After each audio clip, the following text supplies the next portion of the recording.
हरे कृष्णा, धन्यवाद, प्रणाम आप सभी को। तो आज हम भगवद गीता की 6.41-42 श्लोक पे चर्चा करेंगे।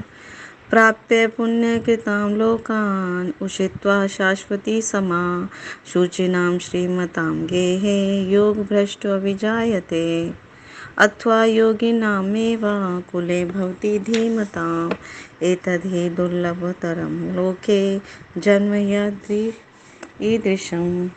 असफल योगी पवित्र आत्माओं के लोकों में अनेकानेक वर्षों तक भोग करने के बाद या तो सदाचारी पुरुषों के परिवार में या कि धनवानों के कुल में जन्म लेता है, अथवा यदि दीर्घ काल तक योग करने के बाद असफल रहे तो वह ऐसे योगियों के कुल में जन्म लेता है जो अति बुद्धिमान है। निश्चय ही इस संसार में ऐसा जन्म दुर्लभ है।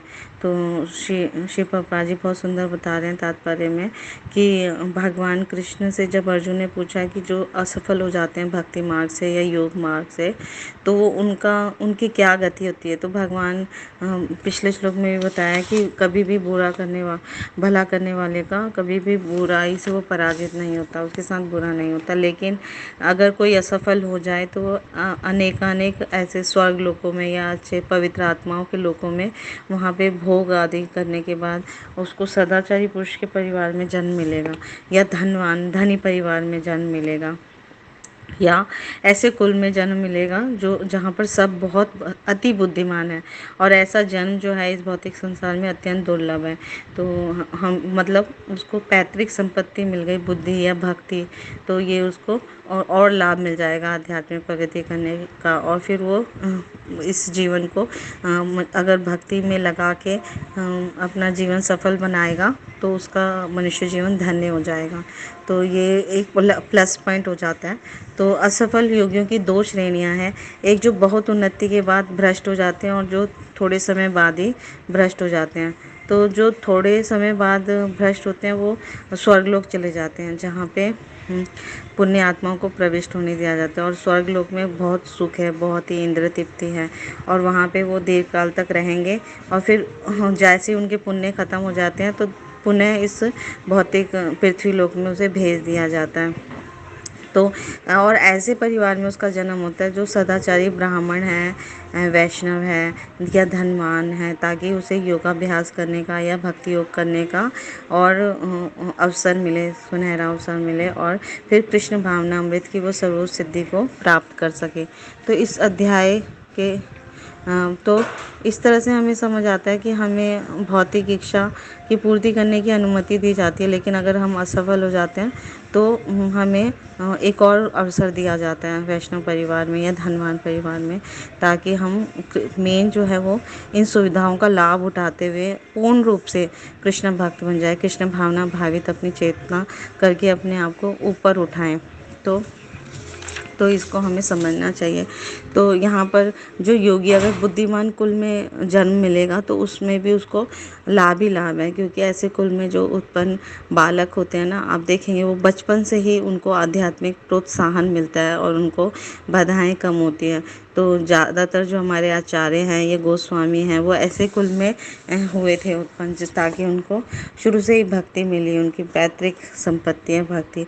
तो अगर वो और श्रद्धावान है या विद्वान है तो वो परंपरा और परीक्षण के कारण और श्रद्धा उनकी बढ़ जाती है, और इस तरह से वो बहुत बड़े बड़े गुरु बनते हैं। तो भारत में ऐसे अनेक आचार्य कुल हैं जहाँ पर वो उत्पन्न हुए ऐसे बालक। तो अभी भी भगवत कृपा से ऐसे परिवार हैं जहाँ पीढ़ी दर पीढ़ी जैसे भक्ति योग को आश्रय मिलता है, प्रश्रय मिलता है, और उधर बहुत सुंदर ढंग से स्पिरिचुअल एक्टिविटीज़ होती हैं, और हम बहुत आसानी से सरलता से भगवत प्रेम बचपन से ही प्राप्त करते हैं। जैसे प्रहलाद महाराज जी कहते हैं कि कौमार आश्रित त्याग्यो धर्मान भागवता नहीं, ये भक्ति जो है हमें बचपन से ही करनी चाहिए।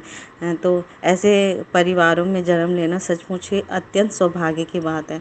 तो हम देखते हैं कि कई बच्चे बिल्कुल छोटे से होते हैं, तब से ही वो भक्ति योग के प्रति निष्ठावान होते हैं, श्रद्धावान होते हैं। तो श्री प्रभुपाद जी बहुत सुंदर यहाँ पे एग्जाम्पल भी दे रहे हैं कि उनके जो गुरु महाराज हैं विष्णुपाद श्रीमद् भक्ति सिद्धांत सरस्वती गोस्वामी महाराज, और स्वयं उनको भी ऐसे परिवार में जन्म लेने का अवसर मिला जहाँ पर बचपन से ही उन्होंने भक्ति सीखी और उतने सुंदर, इतने बड़े महान आचार्य बने, वो गुरु बने। तो बचपन से ही प्रशिक्षण उनको मिला।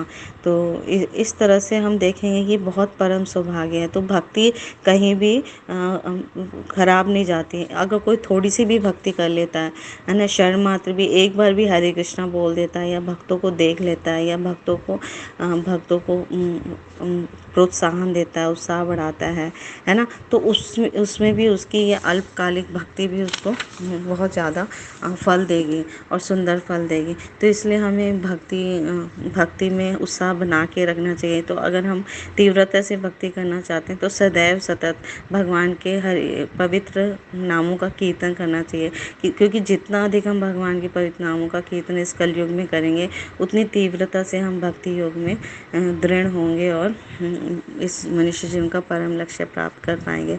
क्योंकि यही संस्तुति करते हैं हमारे साधु गुरु शास्त्र, हरे नाम एव केवलम, हरे कृष्णा कृष्णा कृष्णा हरे हरे, हरे राम राम राम हरे हरे, कीर्तनीय सदा हरे। तो हमें इस पवित्र नाम का आश्रय लेके अपना जीवन धन्य बनाना है और इस मनुष्य जीवन का परम लक्ष्य भगवत प्रेम, कृष्ण प्राप्ति, भगवत धाम, उसे प्राप्त करना है। और स्वयं तो करना है भक्ति, और दूसरों को भी करवाना है, ताकि क्योंकि सभी जीवात्मा जो हैं वो भगवान के अंश हैं, और सभी को है ना इस भक्ति का सभी जीवों को इस भक्ति का संवैधानिक अधिकार प्राप्त है। तो ये भक्ति सभी के लिए है। तो इस कलयुग में बहुत ही सरल साधन है कि सिर्फ केवल और केवल भगवान के पवित्र नामों से हम जीवन सफल बना लेंगे, और कुछ भी कोई भी साधन इतना सरल नहीं है। तो हमें सिर्फ भगवान के पवित्र नामों का आश्रय ग्रहण करना है, भक्तों का संग करना है, और ज़्यादा से ज़्यादा कृष्ण कथा सुननी है, और दूसरों को भी बताना है कि केवल हरे कृष्णा महामंत्र से आप अपना जीवन धन्य बना लेंगे। Thank you so much. Hare Krishna. गुरु महाराज की जय, श्री प्रभुपाद की जय, आप सब भक्तवृंद की जय।